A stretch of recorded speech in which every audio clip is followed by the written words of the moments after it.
ជំរាបសួរពុកម៉ែបងប្អូនទាំងអស់គ្នាសូមស្វាគមន៍មកកាន់ Channel របស់ខ្ញុំសាជាថ្មីនៅក្នុងវីដេអូមួយនេះគឺយើងនឹងមកធ្វើការសម្រាយរឿងភាគ Dexter ភាគទី3នៃ Season ទី1ទាំងអស់គ្នាបើសិនជាអ្នកទាំងអស់គ្នាអត់ទាន់បានមើលវីដេអូកាលពីមុនទេអាចទៅមើលបាននៅក្នុង Channel របស់ខ្ញុំហើយមុននឹងចូលដល់វីដេអូខ្ញុំសូមពឹងអ្នកទាំងអស់គ្នាជួយចុច Like ចុច Subscribe ឲ្យ Channel របស់ខ្ញុំម្នាក់មួយផងតោះឥឡូវកុំឲ្យខាតពេលវេលាយូរយើងទៅតាមដានសាច់រឿងទាំងអស់គ្នាសាច់រឿងបានចាប់ផ្ដើមឡើងនៅក្នុងពិធីបុណ្យសពដ៏សោកសៅរបស់ប៉ូលីស Ricky Simon ដែលត្រូវបានគេវាយសម្លាប់កាលពីភាគមុនហ្នឹងនៅក្រុមស្ពានណាមនុស្សម្នាជាច្រើនកំពុងតែសម្រក់ទឹកភ្នែកនិងសម្ដែងការសោកស្ដាយប៉ុន្តែ Dexter វិញគាត់មានអារម្មណ៍ប្លែកខុសពីគេស្រឡះតែម្ដងនៅក្នុងខួរក្បាលរបស់គាត់កំពុងនិយាយថាមនុស្សភាគច្រើនពិបាកប្រឈមមុខនឹងសេចក្តីស្លាប់ណាស់ប៉ុន្តែសម្រាប់រូបគាត់ដែលជាឃាតករវិញគឺគាត់មិនដែលខ្លាចនោះទេប៉ុន្តែអ្វីដែលគាត់ពិបាកចិត្តបំផុតនោះគឺការបន្លំខ្លួនធ្វើជាសោកសៅឬក៏កើតទុក្ខដោយសារតែគាត់គ្មានអារម្មណ៍ស្រឡាញ់គ្មានអារម្មណ៍អាណិតដូចមនុស្សទូទៅទេតែណាស្លាប់ក៏ស្លាប់ទៅគាត់មិនខ្វល់ឡើយគាត់ខ្វល់តែមួយមុខគត់គឺកា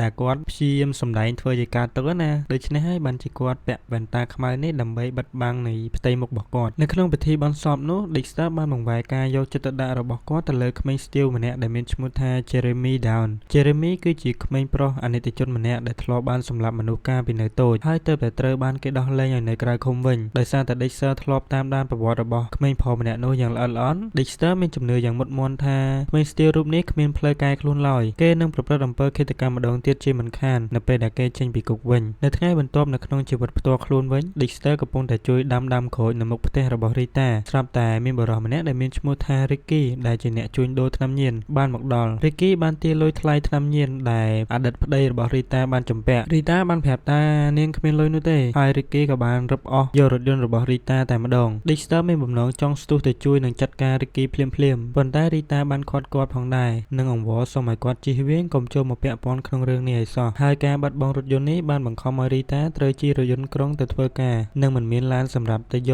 កកូនរបស់នាងចេញពីរៀនឡើយមិនយូរប៉ុន្មាន Dexter ក៏ត្រូវបានគេហៅឲ្យទៅពិនិត្យកន្លែងកាត់ហានឃាតកម្មថ្មីមួយទៀតនៅក្នុងស្តាតកីឡា Hockey ណាពេលទៅដល់គេបានរកឃើញសាកសពស្ត្រីម្នាក់ត្រូវបានគេកាត់ជាកង់ហើយយកទៅតម្រៀបនៅលើទីលានទឹកកកយ៉ាងរៀបរយដោយគ្មានឈាមមួយដំណក់ឡើយជនរងគ្រោះនោះមានរហស្សនាមថា Sherry Tyler ដោយគេឲ្យឈ្មោះនាងថា Cherry ផ្លែ Cherry ណាការរកឃើញនេះបានធ្វើឲ្យប៉ូលីសស្រី Debra Morgan ឈឺចាប់យ៉ាងខ្លាំងព្រោះ Cherry គឺជាស្ត្រីរកស៊ីផ្លូវភេទម្នាក់ដែលធ្លាប់ស្គាល់នាងនិងតែងតែជួយផ្ដល់ព័ត៌មានសម្ងាត់ឲ្យ Debra កាលពីនាងធ្លាប់ធ្វើជាប៉ូលីសសម្ងាត់ណាទន្ទឹមនឹងនោះដែរលោកស្រី Maria ដែលជាមនុស្សចង់បានប្រជាប្រិយភាពនិងចង់លេចមុខតាមប្រព័ន្ធផ្សព្វផ្សាយបានបញ្ញាប់ដេញដោលនិងតម្រង់ការស៊ើបអង្កេតទៅលើបុរសម្នាក់ដែលមានឈ្មោះថា Tony Tucci ដែលជាសន្តិសុខប្រចាំស្ថានទឹកកកនោះដោយសារតែ Tucci បានបាត់ខ្លួនយ៉ាងឥតកំបាំងចំពេលកើតហេតុនៅឯកន្លះឋានមួយនេះអញ្ចឹងហើយការស្លាប់របស់ Cherry នាងអាចគិតថានឹងតាក់ទងជាមួយនឹង Tucci ដែរបញ្ជាក់ម្ដងទៀតលោក Tony Tucci នឹងគឺគាត់ជាសន្តិសុខនៅក្នុងកន្លះឋានមួយនឹងបើយើងងាកមកកាន់ Dexter វិញឥឡូវនេះគាត់កំពុងតែទៅតាមដានក្មេងប្រុស Jeremy នេះទៅដល់សាលលក់ទំនិញជជុះមួយកន្លែងនៅទីនោះ Dexter បានឃើញ Jeremy កំពុងតែទិញកូនកំបិតមួយដើមនៅពេលដែលអ្នកលក់កំបិតបែរខ្នងទៅរាប់លុយអាប់ Jeremy ក៏បានយកកំបិតនោះមកធ្វ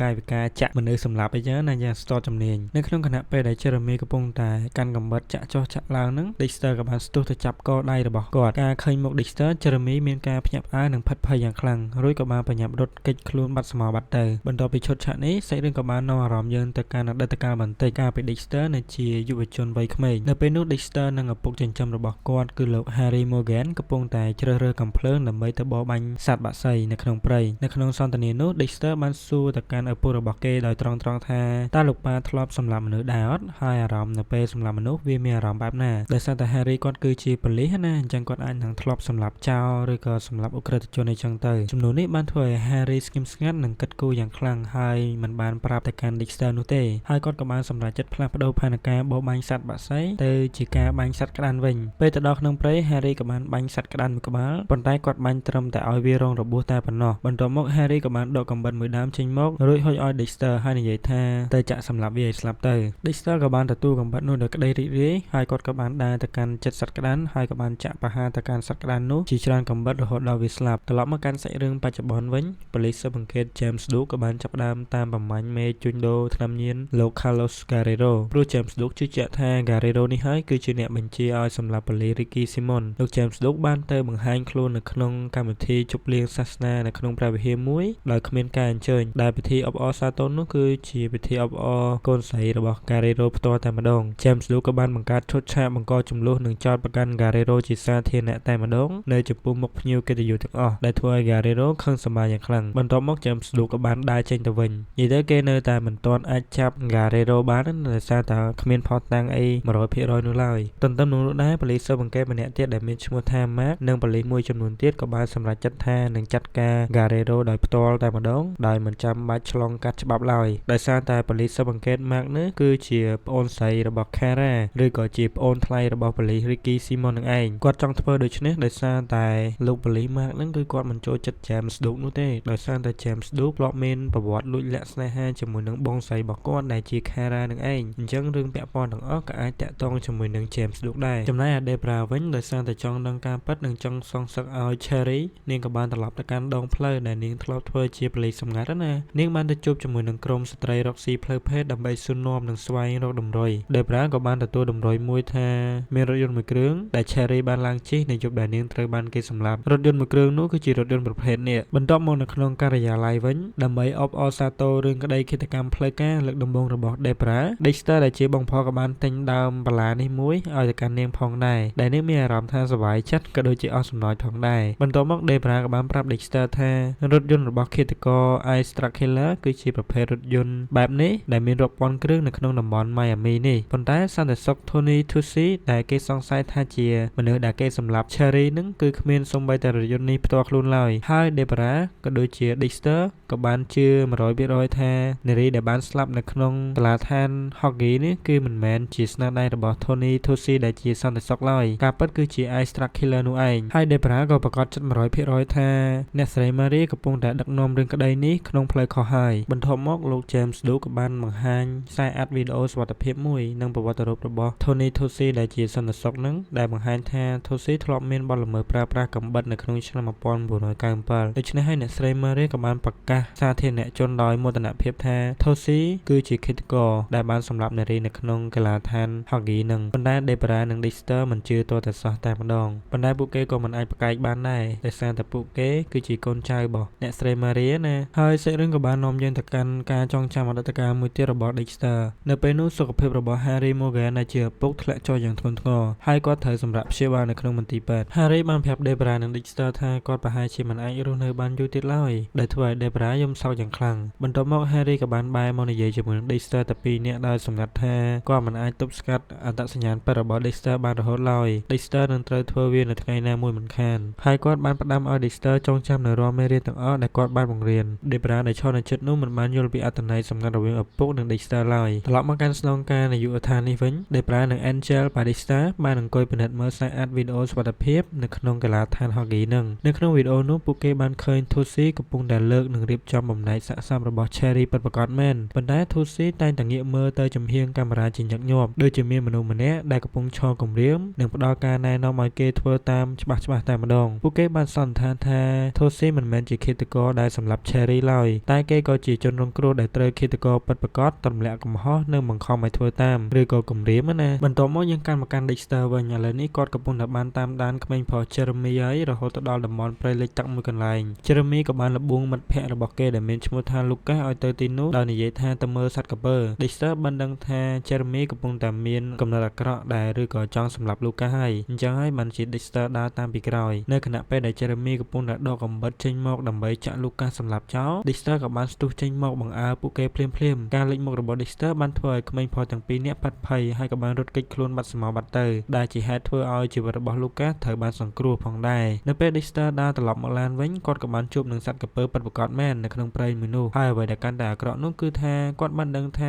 Jeremy បានកោះឡានរបស់គាត់ហើយលួចយកកាបូបលុយក៏ដូចជាអត្តសញ្ញាណប័ណ្ណរបស់គាត់នឹងទៅបាត់ទៅហើយយើងក៏ងាកមកកាន់អតីតកាលរបស់ Dexter បន្តិចទៀតនៅក្នុងមន្ទីរពេទ្យឥឡូវនេះ Harry ក៏បានអង្វរកសុំឲ្យ Dexter ជួយឃាត់ខ្លួនកលានុបដ្ឋាយិកាម្នាក់ដែលមានឈ្មោះថា Mary ដោយសារតែ Mary បានចាក់ថ្នាំប្រភេទ morphine និងថ្នាំផ្សេងទៀតលើកម្រិតឲ្យគាត់ជាប្រចាំដើម្បីសម្លាប់គាត់ហើយនាងក៏បានប្រើប្រាស់វិធីនេះដើម្បីសម្លាប់អ្នកជំងឺជាច្រើនផ្សេងទៀតនៅក្នុងមន្ទីរពេទ្យរួចមកហើយដោយក្នុងចិត្តរបស់ Mary បាននិយាយថាការសម្លាប់អ្នកជំងឺគឺជារឿងដែលជួយអ្នកជំងឺកុំឲ្យវេទនាដេកពេទ្យច្រើនឆ្នាំហើយ Harry ក៏បានប្រាប់ Dexter ថាបញ្ឈប់នាងទៅ Dexter បានយល់ន័យពីឪពុករបស់គេនិយាយឲ្យបញ្ឈប់នាងដែលមានន័យថាសម្លាប់នាងទៅនោះឯងហើយនេះហើយគឺជាគម្រោងការដំបូងបង្អស់ឬក៏ជាការសម្លាប់មនុស្សដំបូងគេបង្អស់របស់ Dexter ផងដែរត្រឡប់មកពេលបច្ចុប្បន្នវិញ Debra ក៏បានសម្រេចចិត្តទៅជួបលោកប្រធាន Captain Thomas ដោយផ្ទាល់ដើម្បីពន្យល់ពីមូលហេតុដែលនាងជឿថាសន្តិសុខ Tony Tucci មិនមែនជាឃាតករដែលបានសម្លាប់ Sherry ឡើយហើយក៏មិនមែនជាឃាតករ Extra Killer ដោយដែល Mary បានប្រកាសនោះឡើយ